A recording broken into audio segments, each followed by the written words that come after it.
Good morning, everyone. I'm Megan O'Sullivan, Chair of the North America Group of the Trilateral Commission, and I want to say good morning and good afternoon and good evening to all of us who joined today.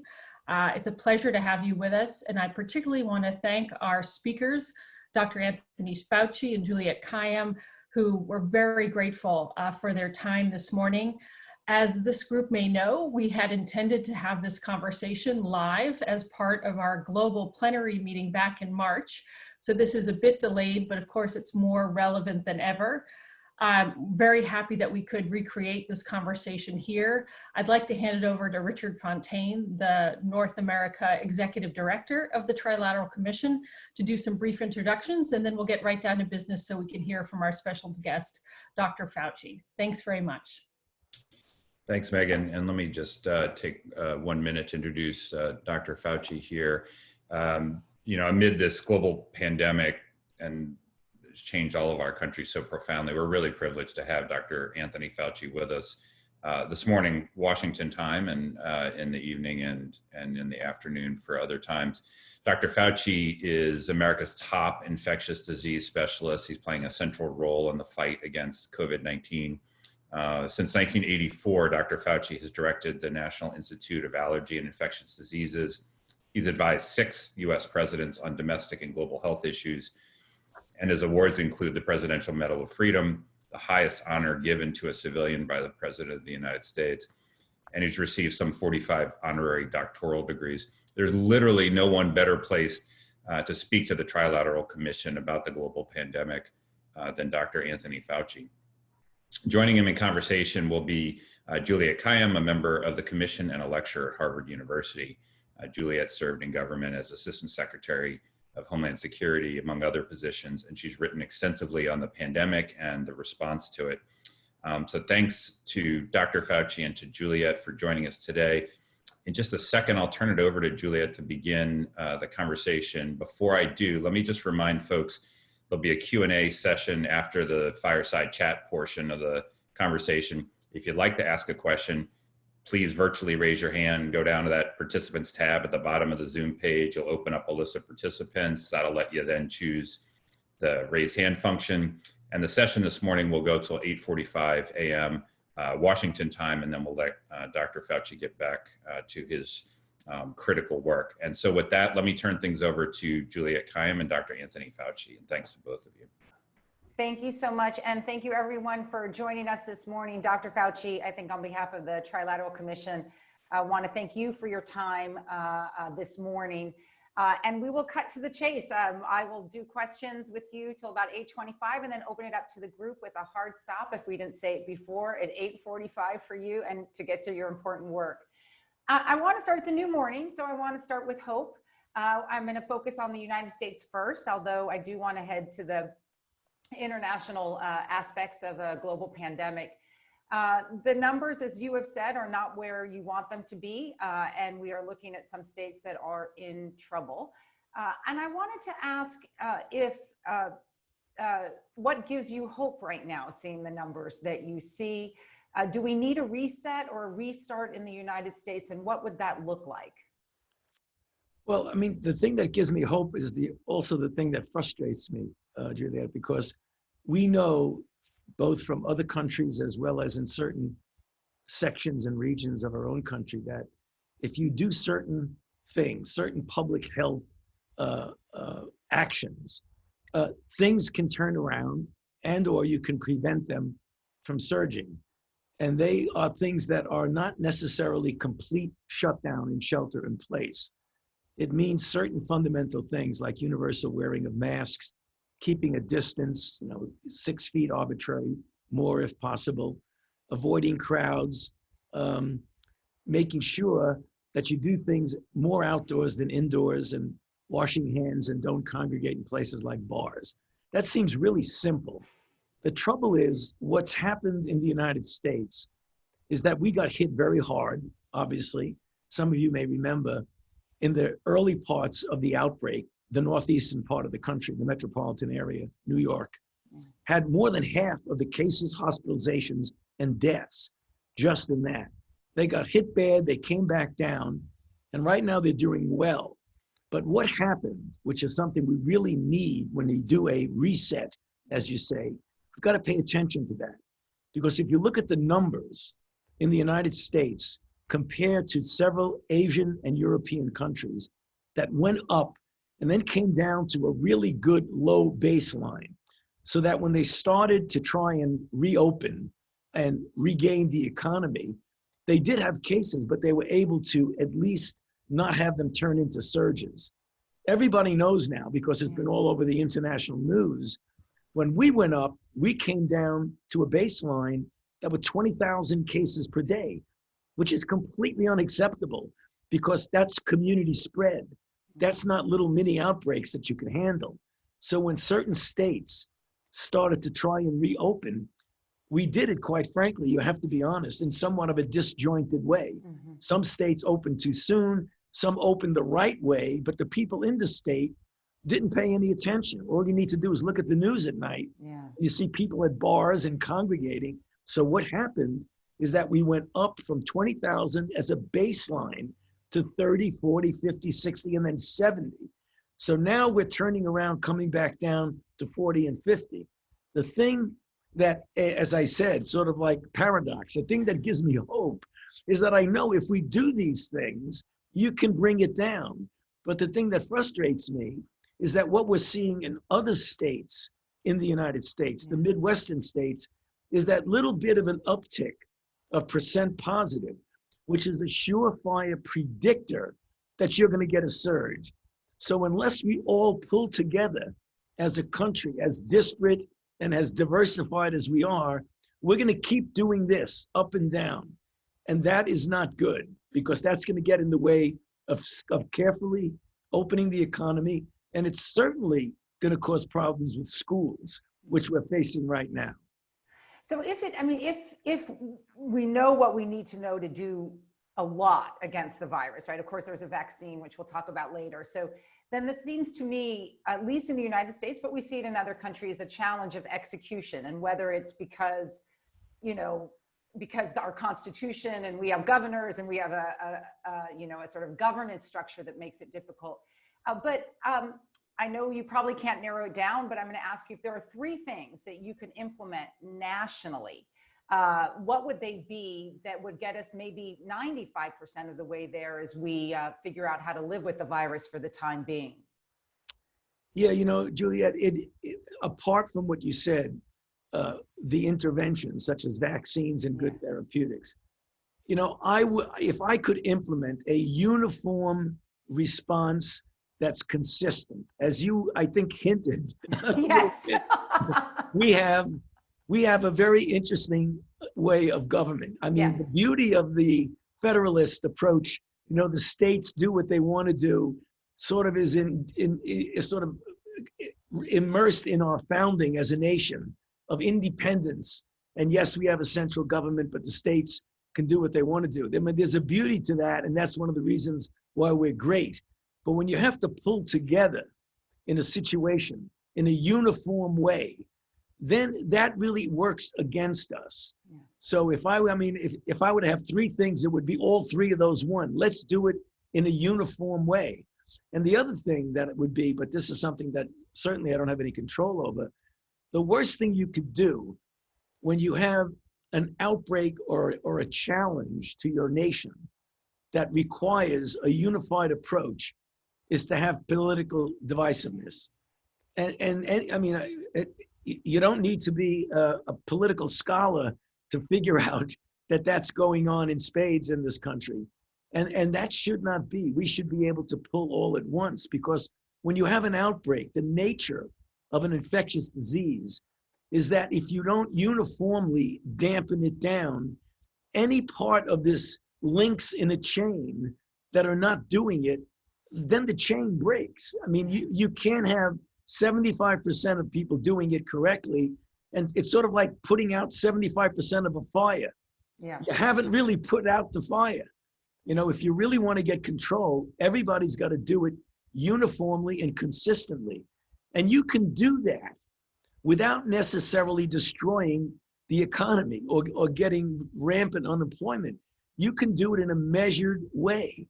But when you have this dispersion of people doing it different ways, it just takes you right off the track. And so, I mean, pushing now, we quickly turn to bad news, but we're moving from hope to sort of winter. If those sort of national policies, if we can't get that uniformity or that 25% up, we are, by all accounts, sort of in the best weather right now for this. We can be outside, we can exercise outside, schools, a lot of schools have not started. So let's assume the status quo in terms of response. What does the winter look like for you in terms of what you're worried you're going to see? And assuming, which I think even if a vaccine is identified, we're not yet at manufacturing or distribution. Yeah, and that is of concern to me, because right now, the conditions for getting things under control are optimal, because it goes along, I talk about 5 or 6 principles that I keep repeating to the point of that it even annoys me because I say it so often.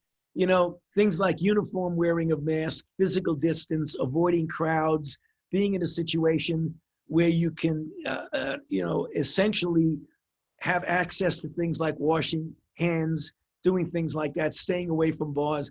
The easiest way you can do that, and paramount among that, and we know that now because more and more we learn about the transmission respiratory-wise, the possibility, if not likelihood, of aerosol transmission, which means things hang around longer than just going down with droplets. The optimum way you can do that is if you can do things outdoors, if you wear a mask, if you do physical distancing, and if you avoid crowds. If you get into the fall and the winter, those natural things in much part of our temperate climate means indoors. And indoors, you have much, much more of a problem of keeping physical distance, of having good aeration, of flow. Those are the kind of things that we're going to be challenged with as we get into the fall and the winter. So what I would like to see, and this is what causes me that frustration that I mentioned a moment ago, I would like to go into the fall and the winter at a really, really low baseline. Because if you do, when you start to see the blips of cases, you can contain them by identification, isolation, contact tracing. When you have community spread, and this is the thing that I think people don't appreciate, community spread is you're swimming in the dark because you don't know where the cases are coming from. So it makes it much more difficult to do the kind of containment that you would in a nursing home. Nursing home outbreaks, prison outbreaks, meatpacking outbreaks are terrible because a lot of people get infected. But the good news about it is you know exactly what you're dealing with, and you can take care of it in a confined way. When you have community spread, it's very difficult. So what I would like to see is get the community spread way, way down so that when we go into the fall and the winter, we don't have to deal with community spread. So if there aren't those dramatic changes, though, some of the, I think, more reliable modeling put for at least the United States, a not unlikely 300,000 death toll. Does that seem possible to you, given what you're seeing in terms of potentially no dramatic shifts? People are opening up, schools are opening, bars remain open. Yeah. You know, Juliet, I mean, you ask an interesting question, which triggers one of the things that might turn out to be a question later, is that the soundbite world that we're dealing in. Yeah. So if I say yes, I think there's a possibility of every other constructive thing that I say to try and get people to understand and do things will be the soundbite in the headline. But the fact is that you will see an escalation of cases, whether that's going to be 200,000, 300, I don't really know what it's going to be, but I can tell you it won't be good unless we do something in a way different than we're doing right now, which means uniformity, because some regions, some states, some cities, some counties are doing it right. So we don't want to make all bleak. There are some parts of the country that are showing that you can actually open up in a safe way that's prudent and careful. So it isn't that it can't be done. I mean, that's the reason why when people say they throw up their hands, it can be done. I mean, right now, even though New York got hit badly, if you look now at what's happening, they have less than 1% positivity of tests. That's where you want to be, because you want to then open up in a way that when you see these blips, you can suppress them. Arizona, who got hit really badly, when they said, oh my goodness, this is bad, they then started to do the things I was saying, and they're starting to come down now. So it can be done. Yeah, I think a lot of the dialogue is so binary.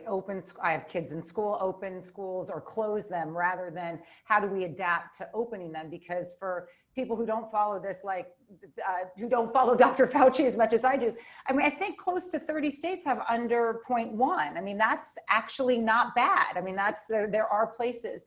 So, I mean, one of the things I do want to talk about is schools. So what have you seen internationally that can work? We're lots of parents on this call. And even in states like Indiana that have opened up more slowly, they're having some successes. What are the one or two key factors for our kids as we're seeing much greater infection rates for kids? Yeah, the situation with children is an evolving story that and that's one of the problems. If we were in a static situation, you could make observations now and recommendations now that would be valid 2-3 months from now. But you're going to have a situation that's evolving. What you see now doesn't necessarily mean what's going to be. So you've got to adapt, be humble enough and open-minded enough to observe what's going on. So you talk about children. People were saying, well, the one thing we do know is that children, when they get infected, do not statistically at all have as serious an outcome as those who are elderly, as well as those who have underlying conditions. But some children have underlying conditions, and there are individual young people who think they're invulnerable, that you get these one-off cases clearly that show that you're not completely protected from a serious outcome. So that's that. Take a look at children. So first they were saying, well, children get infected, but they don't transmit. Then you find out that's not the case. Yeah. The Korean study showed that children from 10 to 19 transmit to adults as easy as adults. The other part of that study that I think is a little misleading, they said that children less than 10 don't transmit as well. Well, if you look at the data, it isn't that strong to say that. And then you go to another study that shows that really, really young children have multiple times more virus in their nasopharynx than the older children. So you need to assume that children can get infected, and in fact, they can transmit. So that gets to your question, what about schools? And my answer to that is one of the answers that goes for the United States, but often not for other countries.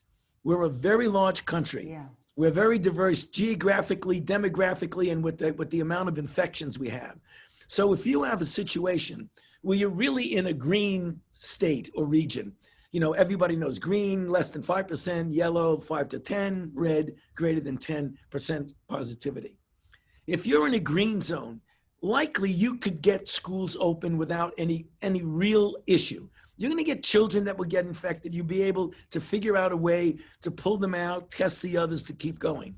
When you're in the yellow zone, in a yellow state or city or what have you, then you really got to be careful, because there's infection there. Then you got to figure out at the local level, look at the CDC recommendations, figure out how you can do this. Because as I've said, and I'll say it again because I want it to be on the record, as a default position, you should do as best as you possibly can to get the schools open. The reasons, psychological difficulties if you don't. Some regions of the country, the children rely on school for a healthy breakfast and a healthy lunch, and then the negative downstream spin-off effects on families that disrupt their work schedule if you don't. So we should at least make that the default. However, and it's a big however, primary consideration is the health, the welfare, and the safety of the children and the teachers. So when you're in that yellow zone, you got to do everything you can to mitigate transmission, mitigate infection. That could be hybrid classes, some online, some not, physical separation, wearing masks for the children, etc. Then you get into the red zone. Then you really have a problem, because then you've got to look at what is really acceptable, not only for the health, but the teachers may not want to come in. The parents may not want to have their children. So the idea about looking at the United States as a unidimensional entity to make a decision about schools doesn't work. We've got to be flexible about it. Right.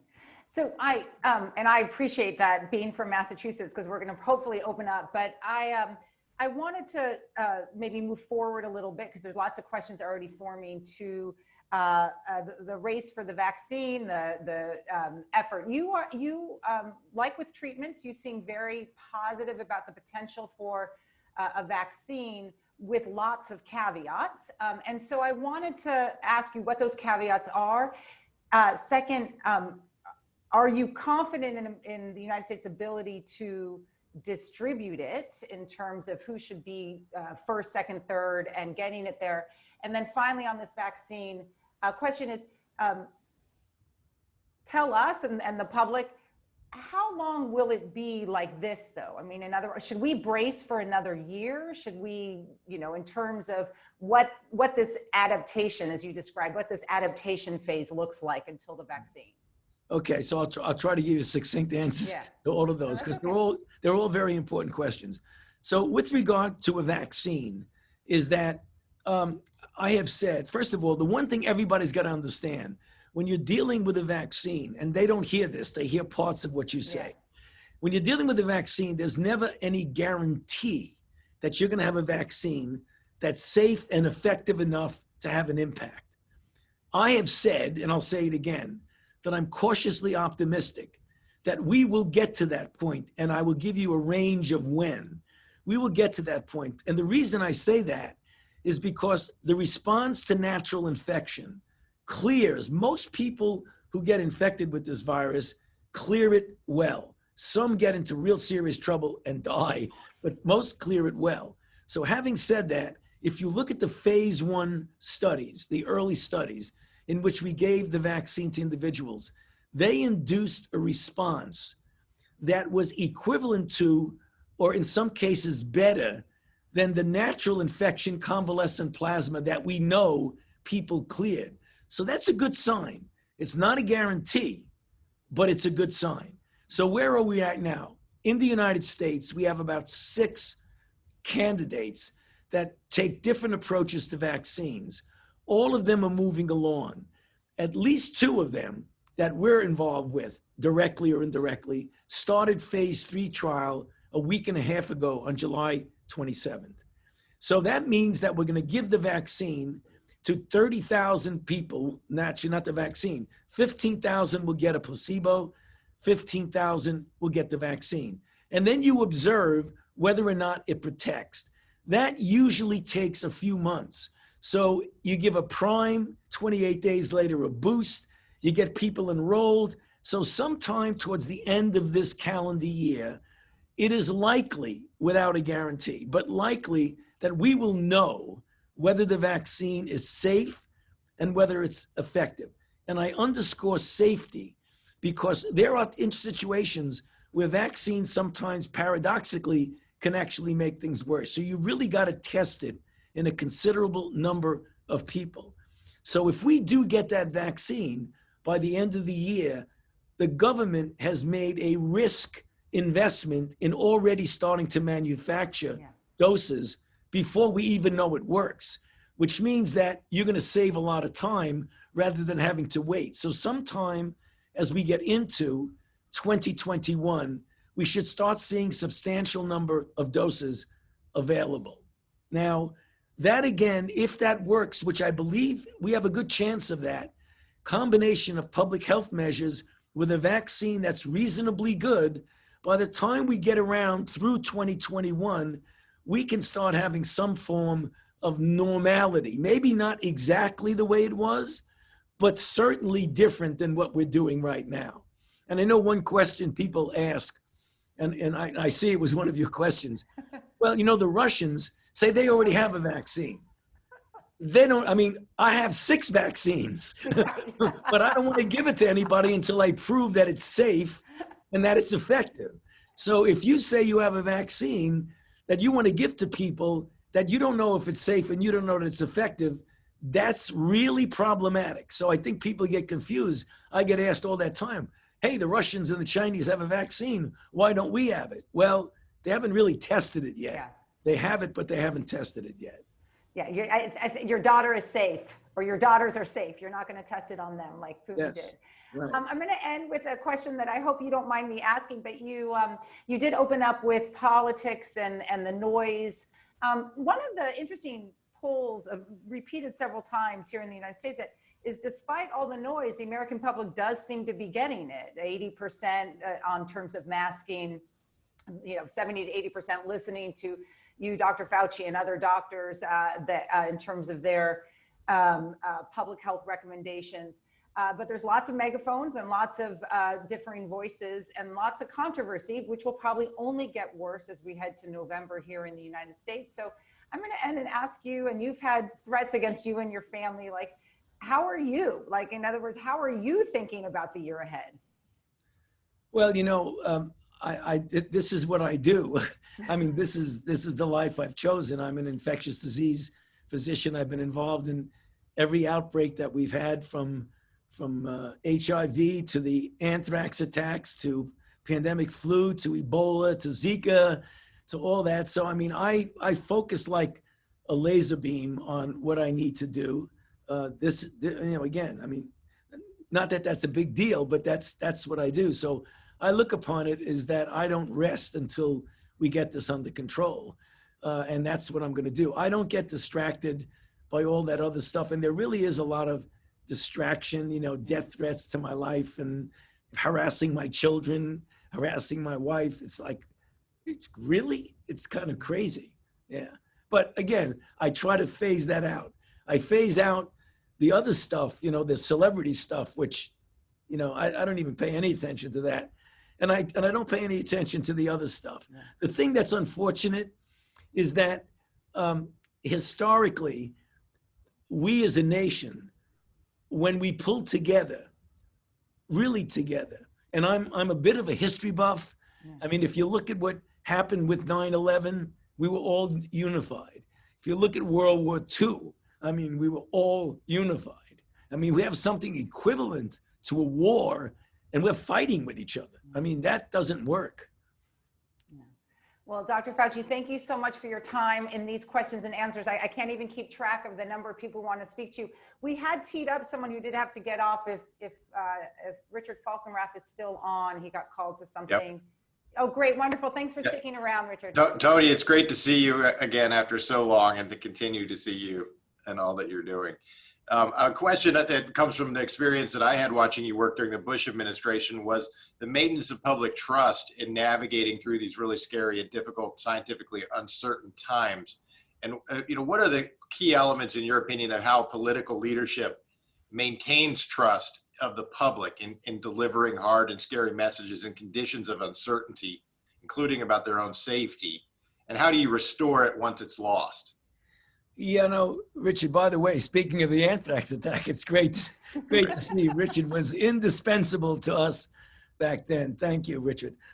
Richard, it needs to be consistent messaging and unified messaging that people could believe, because when you live in a country that is beautifully diverse in everything that we do, because of the way our country has been built with the states, you've got to have consistency. And that's the thing that I think we need to get back to. Consistency at every single level of what the messaging is. And that's what we're trying to get back. Thank you, Richard. I'm going to go to Donald Graham, and then we have a chat from Leonard Levy after that. Thanks, Richard. And turn off your mute if... Dr. Fauci, first, on behalf of all of us in capital letters, thank you. Second, this is an international group. The country in the world that is frequently these days reporting the highest number of new cases is India. I know nothing about the health systems of India. When you see India reporting 60,000 cases in a day, do you suspect that the prevalence of COVID in India is 60,000 or twice that or 3 times that? And where are you worried in the world about the virus really taking off? Thank you very much. That's a question, Donald, that we were really concerned about from the very beginning.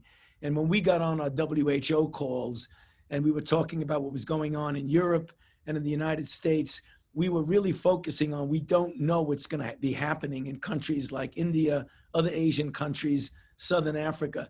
I think the answer to your question, Donald, is that it is multiple fold that. And my great concern is that we are going to see a devastation in those countries that hopefully doesn't get so pervasive and so diffused throughout that part of the world before we actually have a vaccine, which is one of the reasons why when we're developing a vaccine, we are partnering with countries not to make hundreds of millions of doses, but to make billions of doses, so that we can have some sort of equity to the world that doesn't have the capability of doing what we do. I mean, if you look at countries and the conditions in countries, the things that I've mentioned about avoiding crowded places, avoiding personal interaction in order to prevent the spread, that's almost impossible in some of those countries. So I see, a real tragedy there that is really going to depend upon interventions like a vaccine. So I'm very energized about getting vaccines, more than one, not only for our own country, but actually for the health of the world, because some countries are going to rely on vaccines to prevent the infection, as opposed to some of the things that we do here that's impossible for them to do. Thanks. I'm going to turn to, I just saw Leonard Levy in the chat room. If you want to just ask the question. Sure. Thank you very much, Dr. Fauci. And by the way, congratulations for last night's award from the Aspen Institute for citizen leadership. My question is with regard to testing, do you feel there are adequate resources being applied to testing? And what do you think the bottlenecks in the supply chain for testing are, so that we can reduce the cycle time required for that? Thank you. Yeah, that is a key question that has essentially plagued us in so many ways right from the beginning. We're doing much, much better with testing now. The critical issue that we need to overcome, and it gets exacerbated when you have the surges that are going on now in some of the states, where you really do need not only testing, but you need the result of the test within 24 to 48 hours. We're getting better at that, but there are still parts of the country where it takes 5, 7, and maybe even 10 days to get a test back. Yeah. And if you look at that, that almost obviates the entire purpose of the testing, which is to do identification, isolation, and contact tracing. So what we're doing now, and I believe, Leonard, that we will get there, hopefully soon, is that you can have testing for surveillance where you don't clog the system of needing an answer right away. And you could figure out what the penetrance is in a certain group, whatever it is, a school or a society. But then there's the testing that you referred to in your question, that you need to know now whether you're infected. That is something for diagnosis and testing and contact tracing.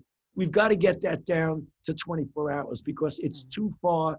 The interval between testing and answer, we've got to do better than that. Thank you. I'm going to turn to first Estella Barbeau and then Joe Nye. I will get to you after that. Thank you.